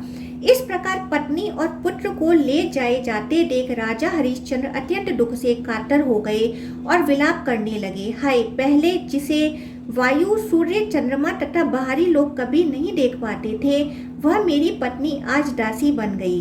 जिसके हाथों की अंगुलियां अत्यंत सुकुमार हैं, वह सूर्य वंश में उत्पन्न मेरा बालक आज बेच दिया गया। हाँ प्रिय, हाँ पुत्र, हाँ वत्स, मुझ नीच के अन्याय से तुम्हें देवाधीन दशा को प्राप्त होना पड़ा, फिर भी मेरी मृत्यु नहीं होती, मुझे धिक्कार है। राजा हरिश्चंद्र इस प्रकार विलाप कर रहे थे। इतने में ही वह ब्राह्मण उन दोनों को साथ ले ऊंचे ऊंचे वृक्ष और ग्रह आदि की ओट में छिप गया। वह बड़ी शीघ्रता से चल रहा था। तदंतर विश्वामित्र ने वहां पहुंचकर राजा से धन मांगा। हरिश्चंद्र ने भी वह धन उन्हें समर्पित कर दिया। पत्नी और पुत्र को बेचने से प्राप्त हुए उस धन को थोड़ा देखकर कौशिक मुनि ने शोकाकुल राजा से कुपित होकर कहा, क्षत्रियाधम, क्या तू इसी को मेरे यज्ञ के अनुरूप दक्षिणा मानता है? यदि ऐसी बात है तो मेरे महान बल को देख। अपनी भली भांति की हुई तपस्या का, निर्मल ब्राह्मण तत्व का, उग्र प्रभाव का तथा विशुद्ध स्वाध्याय का बल तुझे दिखाता हूँ। हरिश्चंद्र ने कहा, भगवान, कुछ काल और प्रतीक्षा कीजिए और भी दक्षिणा दूंगा। इस समय नहीं है, मेरी पत्नी और पुत्र बिक चुके हैं। विश्वामित्र ने कहा, राजन, दिन का चौथा भाग शेष है, इतने ही समय तक मुझे प्रतीक्षा करनी है। बस इसके उत्तर में तुम्हें कुछ कहने की आवश्यकता नहीं है। राजा हरिश्चंद्र ने इस प्रकार निर्दयतापूर्ण निष्ठुर वचन कहकर और उस धन को लेकर कोप में भरे हुए विश्वामित्र तुरंत वहां से चल दिए।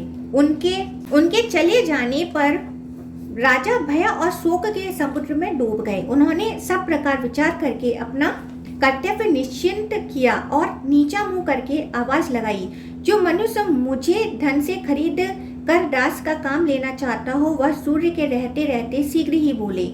उस समय धर्म चांडाल का रूप धारण करके तुरंत ही वहां आए। उस चांडाल के शरीर से दुर्गंध निकल रही थी। विकृत आकार, रूखा बदन, दाढ़ी मूछें बड़ी हुई और दांत निकले हुए थे। निर्दयता की तो वह मूर्ति ही था। काला रंग, लंबा पेट, पीलापन लिए हुए रूखे नेत्र और कठोर वाणी, यही उसकी हुलिया थी। उसने झुंड के झुंड पक्षियों को पकड़ रखा था। मुर्दों पर चढ़ी हुई मालाओं से वह अलंकृत था। उसने एक एक हाथ में खोपड़ी और दूसरे में लाठी ले रखी थी। उसका मुंह बहुत बड़ा था। वह देखने में भयानक तथा बारंबार बहुत बकवाद करने वाला था। कुत्तों से घिरे होने के कारण उसकी भयंकरता और भी बढ़ गई थी। चांडाल बोला, मुझे तुम्हारी आवश्यकता है, तुम शीघ्र ही अपनी कीमत बताओ। थोड़े अथवा बहुत, जितने धन से तुम प्राप्त हो सको उसे कहो।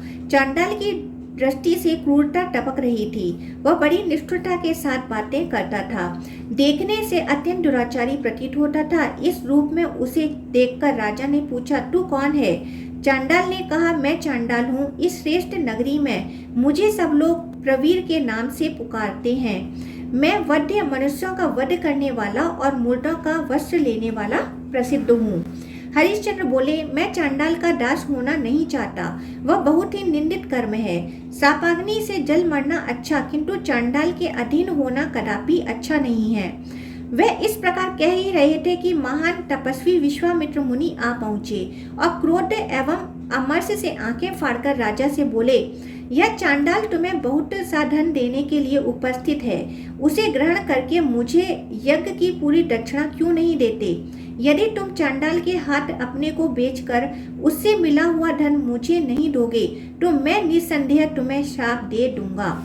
हरिश्चंद्र ने कहा, ब्रह्म से मैं आपका दास हूँ, दुखी हूँ, भयभीत हूँ और विशेषतः आपका भक्त हूँ।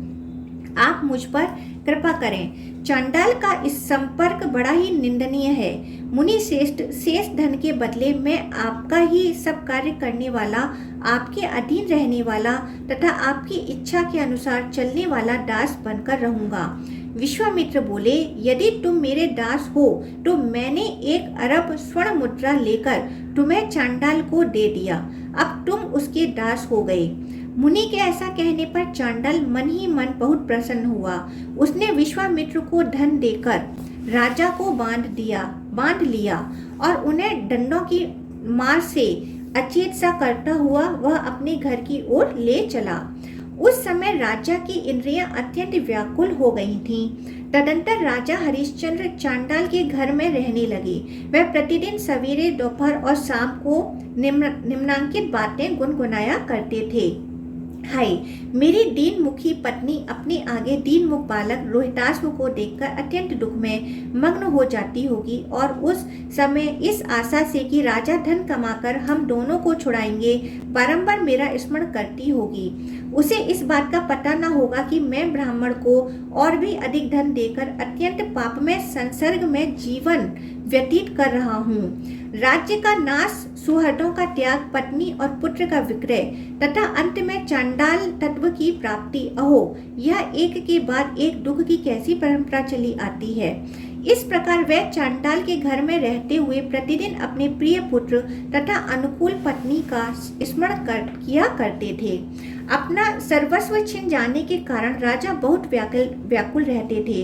कुछ काल के बाद राजा हरिश्चंद्र चांडाल के वश में होने के कारण शमशान घाट पर मुर्दों के कपड़े कफन संग्रह करने के काम में नियुक्त हुए।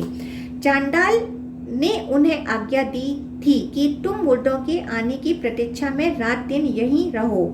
यह आदेश पाकर राजा काशीपुरी के दक्षिण शमशान भूमि में बने हुए शव मंदिर में गए। उस शमशान में बड़ा भयंकर शब्द होता था। वहाँ सैकड़ों सियारें भरी रहती थीं। चारों ओर मुर्दों की खोपड़ियां बिखरी पड़ी थीं। सारा शमशान दुर्गंध से व्याप्त और अत्यंत धूम से आच्छादित था। उसमें पिशाच, भूत, वेताल, डाकनी और यक्ष रहा करते थे। गिद्धों और गीदड़ों से भी वह स्थान भरा रहता था। झुंड के झुंड कुत्ते उसे घेरे रहते थे। यत्र तत्र हड्डियों के ढेर लगे हुए थे। सब ओर से बड़ी दुर्गंध आती थी। अनेकों मृत व्यक्तियों के बंधु बांधवों के करुण क्रंदन से वह शमशान भूमि बड़ी ही भयानक और कोलाहल पूर्ण रहती थी। हाँ पुत्र, हाँ मित्र, हाँ बंधु, हाँ भ्राता, हाँ वत्स, हाँ प्रियतम, हाँ पतिदेव, हाँ बहन, हाँ माता, हाँ मामा, हाँ पितामह, हाँ मातामह, हाँ पिताजी, हाँ पौत्र, हाँ बांधव, तुम कहाँ चले गए? लौट आओ। इस प्रकार विलाप करने वालों की करुणापूर्ण ध्वनि वहां जोर जोर से सुनाई पड़ती थी। ऐसी भूमि में निवास करने के कारण राजा न रात में सो पाते थे न दिन में, बारंबार हाहाकार करते रहते थे।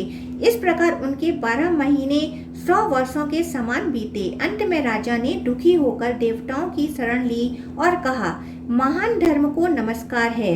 सच्चिदानंद स्वरूप संपूर्ण जगत की सृष्टि करने वाले विधाता परात्पर ब्रह्मा, शुद्ध पुराण पुरुष एवं अविनाशी हैं, उन भगवान विष्णु को नमस्कार है।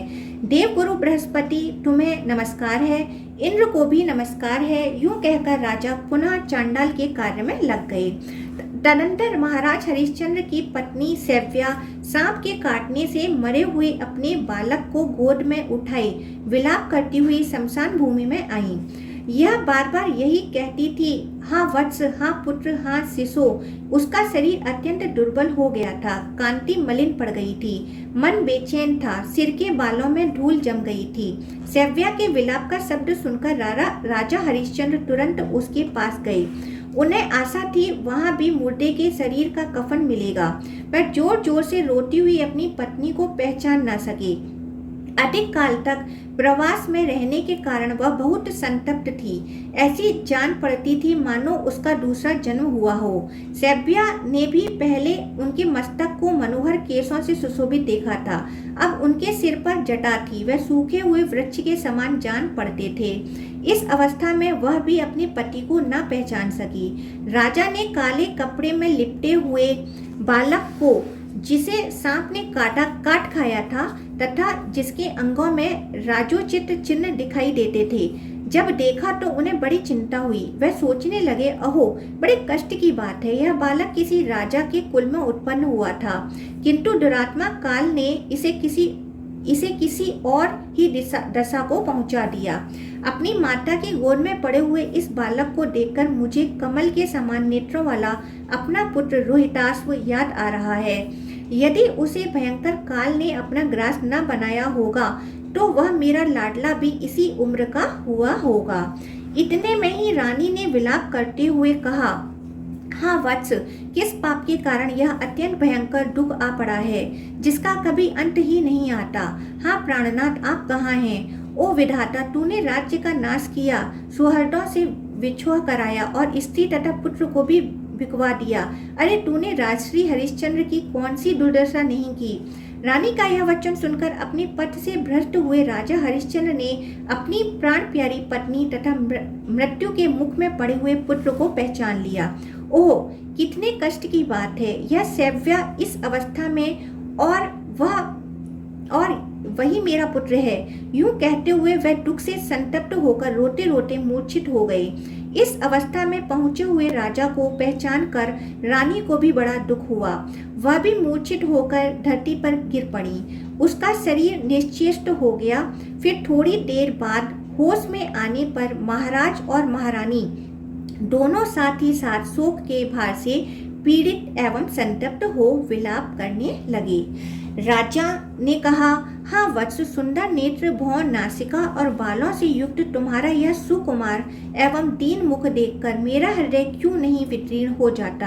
हाँ बेटा, तुम मेरे अंग प्रत्यंग से उत्पन्न तथा मन और हृदय को आनंद देने वाले थे, किंतु मुझ जैसे दुष्ट पिता ने तुम्हें एक साधारण वस्तु की भांति बेच डाला। हाय, दुर्दैव रूपी क्रूर सर्प ने सब प्रकार के साधन और वैभव से पूर्ण मेरे महान राज्य का अपहरण करके अब मेरे पुत्र को भी काट खाया। देव रूपी सर्प से डसे हुए अपने पुत्र के मुख कमल को देखते हुए भी मैं इस समय उसी के भयंकर विष के प्रभाव से अंधा हो रहा हूँ। आंसू बहाते हुए गदकंठ से यूं कहकर राजा ने बालक को उठाकर छाती से लगा लिया और मूर्छा से निश्चेष्ट होकर पृथ्वी पर गिर पड़े। उस समय रानी इस प्रकार बोली, ये तो वही नरश्रेष्ठ जान पड़ते हैं, केवल स्वर से ही इनकी पहचान हो रही है। इसमें तनिक भी संदेह नहीं है कि ये विद्ध जनों के हृदय रूपी चकोर को आहार्दित करने वाले चंद्ररूप महाराज हरिश्चंद्र ही हैं। किंतु वह महाराज इस समय शमशान में कैसे आ पहुंचे। अब सेव्या पुत्र शोक को भूलकर गिरे हुए पति को देखने लगी।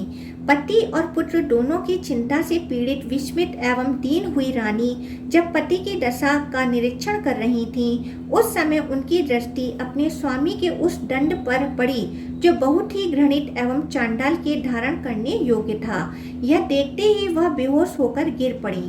फिर धीरे धीरे जब चेत हुआ तो गदगद वाणी में कहने लगी, ओ देव, तूने देवता के समान कांतिमान इस महाराज को चांडाल की दशा को पहुंचा दिया। तूने इनके राज्य का नाश, सुहृदों का त्याग और स्त्री पुत्र का विक्रय कराकर भी इन्हें नहीं छोड़ा। आखिर इन्हें राजा से चांडाल बना दिया। हाँ राजन, आज मैं आपके पास छत्र, झारी, चंवर और व्यजन कुछ भी नहीं देखती। यह विधाता का कैसा विपरीत भाव है। पूर्व काल में जिनके आगे आगे चलने पर कितने ही राजा सेवक बनकर अपनी चादरों से धरती बुहारा करते थे, वही महाराज अब दुख से पीड़ित हो इस अपवित्र शमशान भूमि में विचरते हैं, जहाँ खोपड़ियों से सटे कितने ही मिट्टी के घड़े चारों ओर बिखरे पड़े हैं, जहाँ मृतकों की लाश से चर्बी गल गल कर पृथ्वी के सूखे दानों में पड़ रही है। चिता की राख, अंगारे के अध जली हड्डियों और मज्जा के ढेर से यहाँ की भयंकरता बहुत बढ़ गई है। यहाँ से गृद्धों और गीदड़ों के भयंकर नाद सुनकर छोटे छोटे पक्षी भाग गए हैं। चिता के धुएं से यहाँ की सारी दशाएं काली दिखाई देती हैं। यूं कहकर महारानी सेव्या महाराज हरिश्चंद्र के कंठ में लग गईं तथा कष्ट एवं सैकड़ों प्रकार के शोक से आक्रांत हो आर्तवाणी में विलाप करने लगी। राजन, यह स्वप्न है या सत्य? महाभाग, आप इसे जैसा समझते हो बतलाएं। मेरा मन अचेत होता जा रहा है। रानी की यह बात सुनकर महाराज हरिश्चंद्र ने गर्म सांस ली और गदगद वाणी में अपने को चांडाल तत्व प्राण होने की सारी कथा कह सुनाई। उसे सुनकर रानी को बड़ा दुख हुआ और उसने गर्म सांस खींचकर बहुत देर तक रोने के पश्चात अपने पुत्र की मृत्यु की यथार्थ घटना निवेदित की।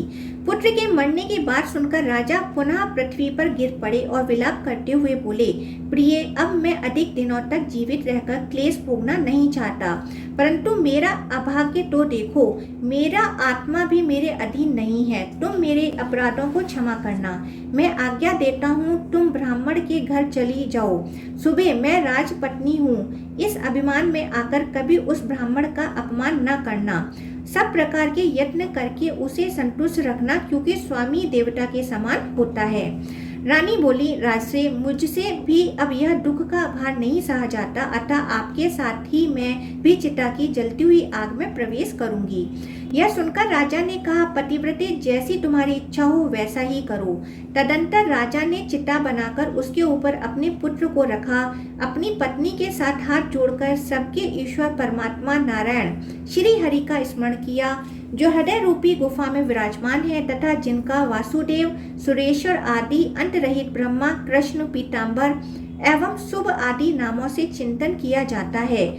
उनके इस प्रकार भगवत स्मरण करने पर इंद्र आदि संपूर्ण देवता धर्म को अगुआ बनकर तुरंत वहां आए और इस प्रकार बोले, राजन, हमारी बात सुनो। तुम्हारे स्मरण करने पर संपूर्ण देवता यहाँ उपस्थित हुए हैं। ये साक्षात पितामह ब्रह्मा जी हैं और ये स्वयं भगवान धर्म हैं। इनके सिवा सात्य गण, विश्वदेव, मरुद्गण और लोकपाल भी अपने वाहनों सहित पधारे हैं। नाग, सिद्ध, गंधर्व, रुद्र, अश्विनी कुमार तथा और भी बहुत से देवता यहाँ उपस्थित हुए हैं। साथ ही बाबा विश्वामित्र जी भी हैं।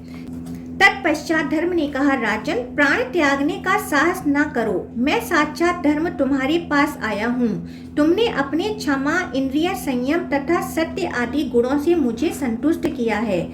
इंद्र बोले, महाभाग हरिश्चंद्र, मैं इंद्र तुम्हारे पास आया हूँ। तुमने स्त्री पुत्र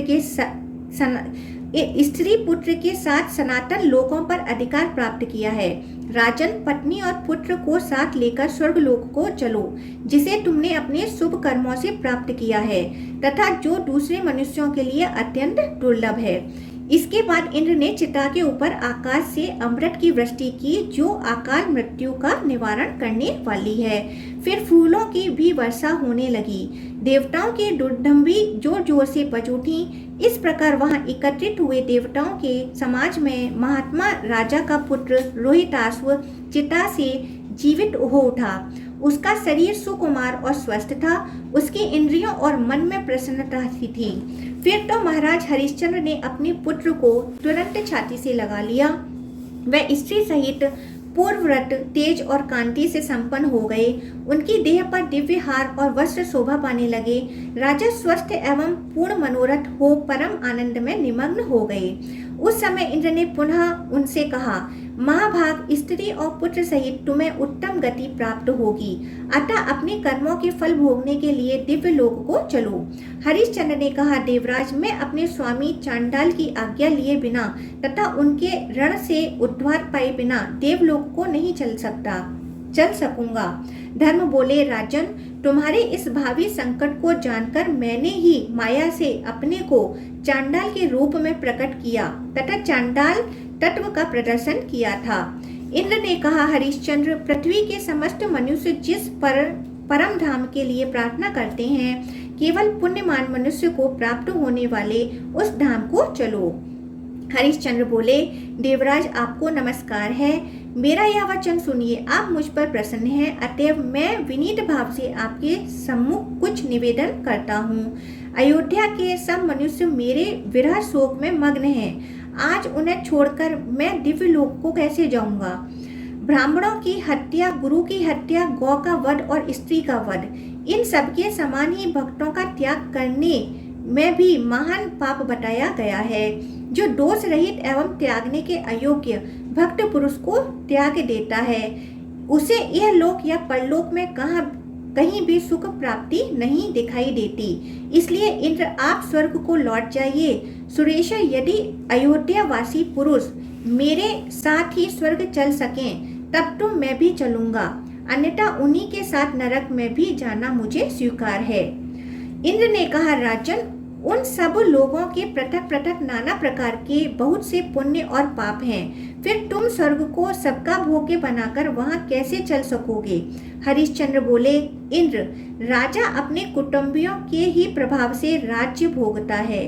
प्रजा वर्ग भी राजा का कुटुंबी ही है। उन्हीं के सहयोग से राजा बड़े बड़े यज्ञ करता, पोखरे खुदवाता और बगीचे आदि लगवाता है। यह सब कुछ मैंने अयोध्या वासियों के प्रभाव से किया है। अतः स्वर्ग के लोभ में पड़कर मैं अपने उपकारियों का त्याग नहीं कर सकता। देवेश, यदि मैंने कुछ भी पुण्य किया हो, दान, यज्ञ अथवा जप का अनुष्ठान मुझसे हुआ हो, उन सब का फल उन सब के साथ ही मुझे मिले, उसमें उनका समान अधिकार हो, ऐसा ही होगा। यूं कहकर तिरुभुवनपति इंद्र, धर्म और गादी नंदन विश्वामित्र मन ही मन बहुत प्रसन्न हुए। लोगों पर अनुग्रह रखने वाले देवेंद्र ने स्वर्गलोक से भूतल तक करोड़ों विमानों का तांता बांध दिया। फिर चारों वर्णों और आश्रमों से युक्त अयोध्या नगर में प्रवेश करके राजा हरिश्चंद्र ने समीप ही देवराज इंद्र से कहा, प्रजाजनों, तुम सब लोग शीघ्र आओ। धर्म के प्रसाद से तुम सब लोगों को अत्यंत दुर्लभ स्वर्गलोक प्राप्त हुआ है।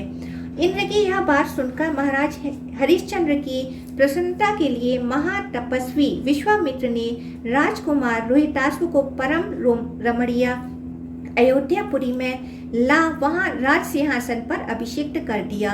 देवताओं, मुनियों और सिद्धों के साथ रोहिताश्व का राज्य अभिषेक करके राजा सहित सभी बंधु बांधव बहुत प्रसन्न हुए। उसके बाद वहां के सब लोग अपने पुत्र, भृत्य और स्त्रियों सहित स्वर्गलोक को चले गए। वे पग पग पर एक विमान से दूसरे विमान पर जा पहुंचते थे। विमानों के सहित यह अनुपम ऐश्वर्य पाकर महाराज हरिश्चंद्र बहुत प्रसन्न हुए। स्वर्ग में नगर के आकार वाले सुंदर विमानों में जो परकोटों से सुशोभित था, महाराज हरिश्चंद्र विराजमान हुए। उनकी यह समृद्धि देखकर सब शास्त्रों का तत्व जानने वाले दैत्याचार्य महाभाग शुक्र ने इस प्रकार उनका यशोगान किया। अहो, क्षमा का कैसा महात्म्य है, दान का कितना महान फल है, जिससे हरिश्चंद्र अमरावतीपुरी में आए और इंद्र पद को प्राप्त हुए। पक्षीगण कहते हैं, जैमिनी जी, राजा हरिश्चंद्र का यह सारा चरित्र मैंने आपसे वर्णित किया। दुख में पड़ा हुआ जो मनुष्य इसका श्रवण करता है वह महान सुख पाता है। इसके श्रवण से पुत्रार्थी को पुत्र, सुखार्थी को सुख, स्त्री को इच्छा रखने वाले को स्त्री और राज्य की कामना वाले को राज्य की प्राप्ति होती है। उसकी संग्राम में विजय होती है और वह कभी नरक में नहीं पड़ता।